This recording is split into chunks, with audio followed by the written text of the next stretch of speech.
that everybody else been saying since I moved to 147, I ain't fought nobody. Every last one of them stump a mud hole in their ass and he gonna be next. Watch. So when I beat you, is you gonna be a nobody?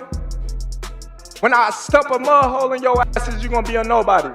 You gonna be just like everybody else. Watch. The Canelo versus Crawford fight approaching. The tension is only getting stronger. At a recent press conference, things reportedly got heated after questions were raised about comments made during an earlier media event. The situation escalated when Canelo and Crawford were said to have used offensive language during the exchange, adding more controversy to the buildup of an already highly anticipated fight. I didn't. He did before. He tried to welcome me back, and it just was my reaction. That's it. I think he don't did them because he really wanted to do. I think Turki Al-Ashi told him, you need to do something. And he did. He did. And after the press conference, Crawford said he was actually laughing at Canelo's intense behavior and the way things played out. He added that he enjoys the drama around big fights and does not let it distract him from what he is focused on inside the ring. You know, I love things like that. You know, it excites me. I'm more motivated than ever now. At the last press conference, Terence Crawford also addressed an incident where Canelo Alvarez reportedly shoved him during their face-off. Crawford made it clear that the push did not intimidate him in any way and said it had no impact on his mindset or game plan for the fight. You know what I mean? Like, that little push didn't do nothing, as you can see. But come fight time, we're not going to be pushing, we're going to be punching, so it doesn't even matter. Same press conference. The face-off turned very intense with both fighters locked in a long stare down.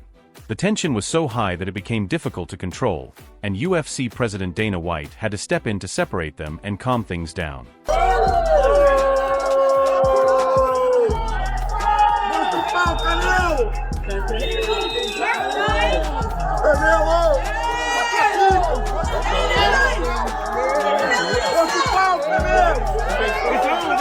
This is more than just a fight. It is a clash between two elite champions stepping into the same ring for a once-in-a-lifetime event.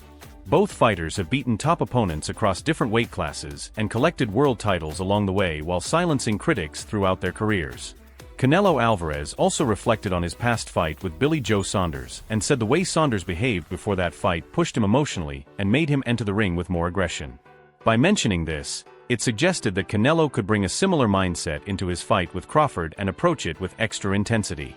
Fans, UFC may not have ever seen you fight before, and they might tune in because Dana and the UFC are involved. So what has it been like maybe introducing yourself to a lot of MMA? There were also comments from Crawford that reportedly didn't sit well with Canelo Alvarez, especially when Crawford said he doesn't feel the need to live up to other people's expectations or standards.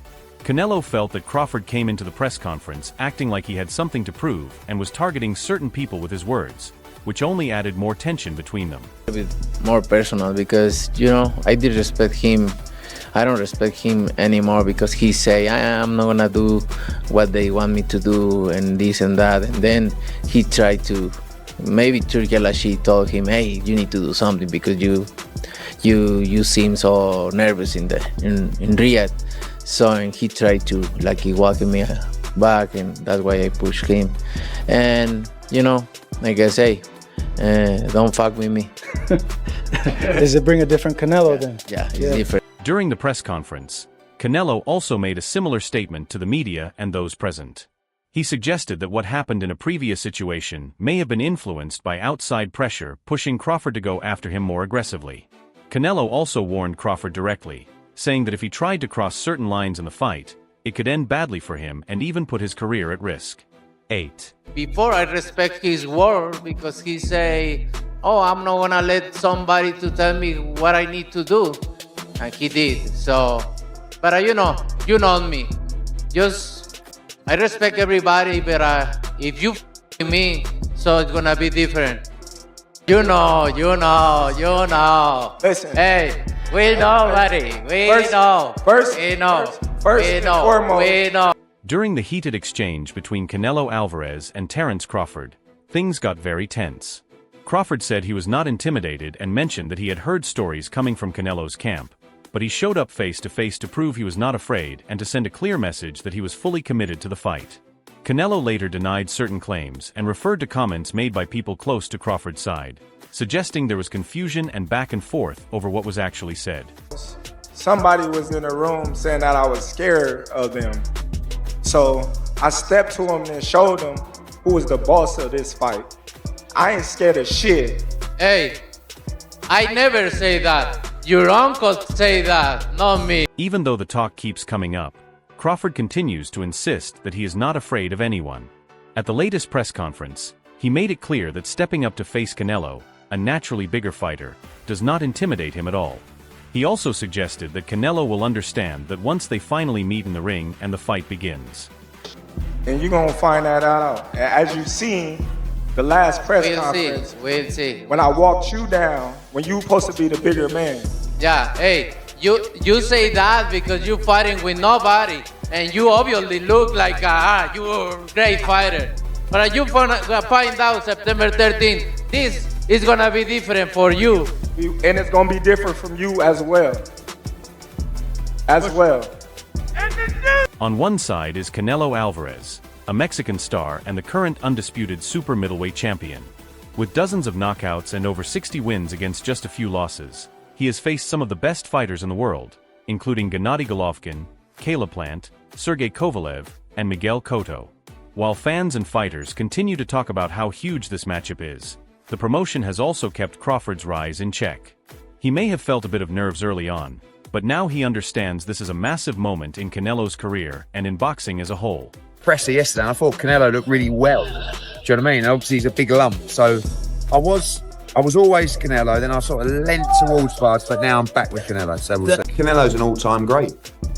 He's an incredible fighter, and look, I actually think this is a bad fight for him because.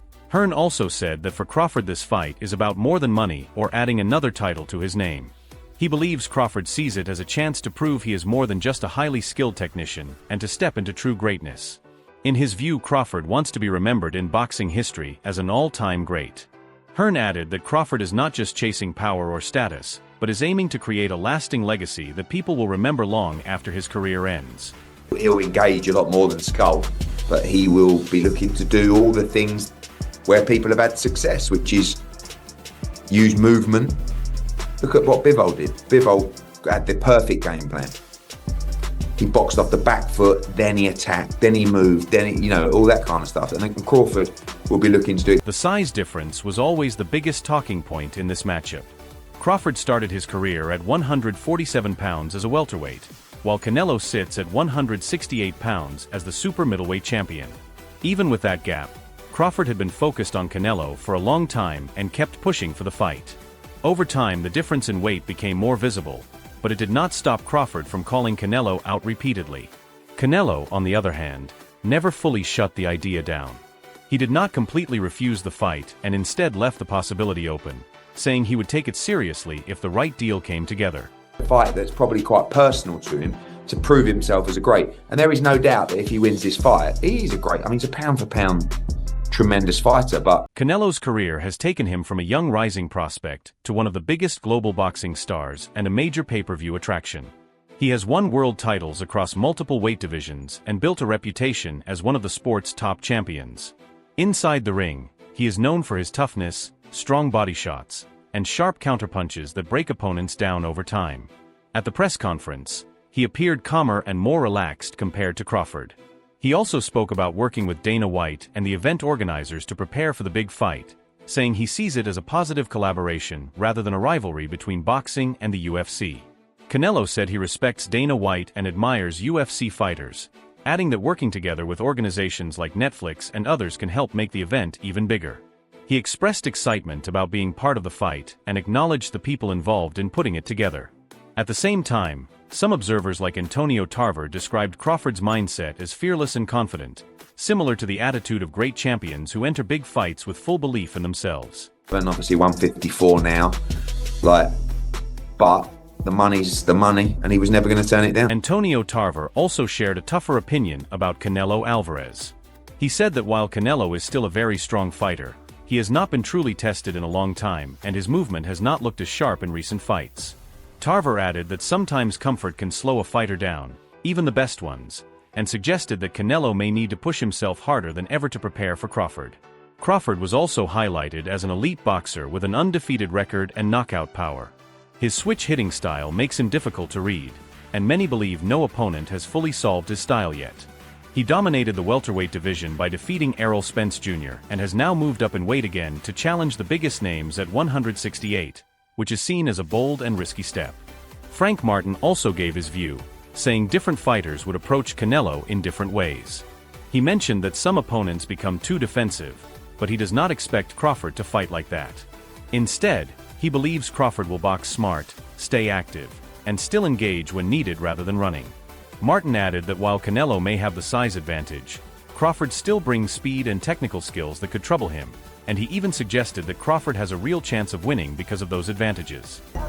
I've been telling y'all for the longest, that boy got that energy. And you know what energy I'm talking about? What is that? Tarver energy. Yes, sir. Tarver. He got that. Yes, and so sir. you know, when you get that, we don't see nobody, bro. The discussion also highlights the challenges smaller fighters face when going up against bigger opponents. The idea is that faster and lighter boxers can sometimes use their speed and movement to overcome size disadvantages. Bigger fighters are often stronger, but they can also be slower, and that creates openings if the smaller fighter is smart enough to avoid getting hit cleanly, especially against powerful punchers. In many cases, speed can be a major advantage when the skill level is close or competitive. In Crawford's case, this fight could redefine greatness. If he manages to defeat Canelo, a naturally bigger fighter who has proven himself across multiple styles and divisions, he would make history as the first boxer in the four-belt era to become undisputed in 3 different weight classes, something no one like Mayweather, Pacquiao, or Roy Jones Jr. ever achieved. It would be a historic moment in boxing history. At the same time, Canelo's past opponents have also added to the narrative. Floyd Mayweather Jr., who is still widely respected and known for his undefeated career, handed Canelo one of the toughest losses of his career back in 2013 when Canelo was still young. Mayweather controlled the fight completely and clearly outboxed him, leaving a lasting mark on Canelo's career. Quicker than him and Fast. Sometimes, man, like, just because a guy bigger, it don't always mean, like, you know, he can crack, but, you know, it's like Terence he gonna be the faster, you know, he gonna be the quicker fighter, the more explosive fighter, too, I feel like. Even though the weight difference could play a role in the fight, neither side appears to have a clear physical advantage overall, which is why both camps are so confident. Brian Bomack McIntyre, Crawford's trainer, responded with calm certainty rather than hype, showing he already believes in the outcome while keeping the exact strategy private. He made it clear that the focus is on discipline, preparation, and trust built over years of work, rather than showing anything for the cameras. He also said they will simply go out and do what it takes to win, without revealing the game plan, but with full belief in success. Interestingly, Crawford also holds a higher knockout percentage than Canelo, which stands out considering he spent much of his career in lower weight classes. On the other hand, Oscar de la Hoya criticized the build-up around the fight, including the way the promotion and meetings between fighters were being handled. He expressed frustration that boxing has become too friendly and less intense, arguing that fans want real tension, rivalry, and emotion rather than mutual respect before the fight. He compared today's atmosphere to legendary rivalries from the past, saying fights like Ali vs. Frazier or Tyson vs. Mitch Green would not have had the same impact if the fighters were seen socializing beforehand. You could take a guy like Canelo, this guy could do, he can pick and choose who he want to fight. And I'm gonna tell y'all the truth about Canelo. Easy, man. Cakewalk. Easy. Y'all sitting up here, y'all praising this dude was nothing. I was almost 40 years old when I cooked this dude. Easy. Y'all always disrespecting our fighters.